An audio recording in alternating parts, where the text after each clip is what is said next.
अस्सलाम वालेकुम दोस्तों, आपके अपने चैनल देसी हेल्थ फिटनेस में हम आपको खुशामदीद कहते हैं। मेरी तमाम दोस्तों से गुजारिश है, बराए मेहरबानी चैनल को सब्सक्राइब कर लें और बेल आइकन को दबाना हरगिज़ ना भूलें ताकि हमारी हर आने वाली नई वीडियो का नोटिफिकेशन आप लोगों को मिल सके।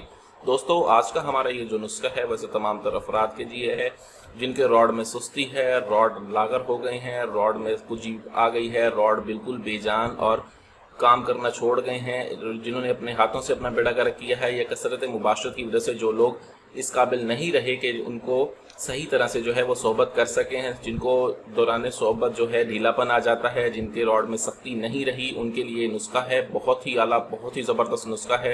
इस नुस्खे के इस्तेमाल से रॉड की तमाम ब्लॉक रगें खुलती हैं, बेजान रगों में जान पैदा होती है, रॉड के पट्टे मजबूत होते हैं।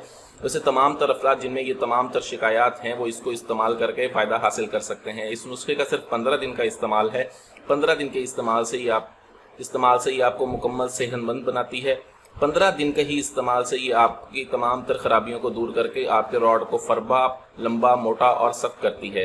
नुस्खा कैसे बनाना है और इस नुस्खे को कैसे इस्तेमाल करना है इसकी मुकम्मल मैं तफसील आपको बताऊंगा, इसलिए वीडियो को एंड तक लाजमी देखें। वीडियो को कोई भी पार्ट जो है वो स्किप मत किया करें। सबसे पहले हमें जो चीज़ चाहिए होगी वो है मालकंगनी के बीज। मालकंगनी के बीज हमने लेने हैं 50 ग्राम। उसके बाद चाहिए होगी हमें खरातीन हमने लेनी है 20 ग्राम। ज़ाफ़रान हमें चाहिए होगी, ज़ाफ़रान का हमने इसमें इस्तेमाल करना है 6 ग्राम। और उसके बाद हमें चाहिए होगा रोगन ज़ैतून का हमने इसमें इस्तेमाल करना है 80 ग्राम। हमने करना ये है कि सबसे पहले हमने खरातीन को जो है बिल्कुल अच्छी तरह से बारीक सफ़ूफ बनाना है। बिल्कुल अच्छी तरह से बारीक सफ़ूफ जब ये बन जाए, ठीक है, उसके बाद आपने ये सारी जो 50 ग्राम मालकंगनी होगी ये थोड़ी थोड़ी करके इसके अंदर डालें और इसको खरल करते रहें। थोड़ी थोड़ी करके इसको डालें और खरल करते रहें।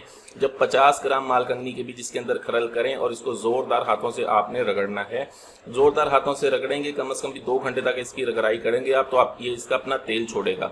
अपना तेल जब ये छोड़ दे, ठीक है, आपने इसको निकाल के एक कढ़ाई में डाल देना है। उसके बाद आपने ज़ाफ़रान को जो है वो बिल्कुल बारीक कर लेना है, ठीक है, बिल्कुल बारीक करके अलग रख देना है, ठीक है। इस कढ़ाई में आपने 80 ग्राम जो है रोगन ज़ैतून डालना है। रोगन ज़ैतून डालने के बाद आपने इसको हल्की आंच पर कम से कम भी 1.5 घंटा पकाना है। हल्की आंच पर इसको पकाएं और मुतवातर हिलाते रहें, ठीक है।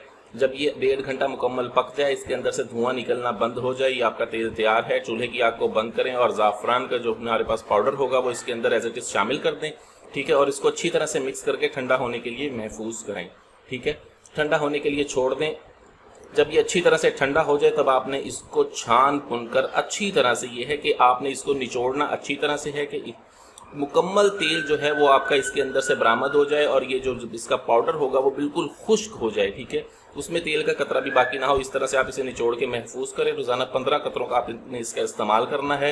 हफ्शा और सहवन छोड़ के आगे वाला हिस्सा और नीचे वाला हिस्सा छोड़ के इसको मालिश करें, ठीक है, 15 कतरे। और इसके इस्तेमाल के दौरान 15 दिन तक आपने सोबत नहीं करनी, ठीक। 15 दिन में ही ये आपको बहुत ही ज़बरदस्त रिजल्ट देता है। बहुत आला, बहुत ज़बरदस्त नुस्खा है। वीडियो अच्छी लगी हो तो वीडियो को लाइक करें, वीडियो को शेयर ज़रूर कर दिया करें ताकि दूसरे लोग भी इससे फ़ायदा उठा सकें। मुझे अगली वीडियो तक के लिए इजाज़त दें। अपनी सेहत का बहुत ख्याल रखें। शुक्रिया। अल्लाह हाफिज़।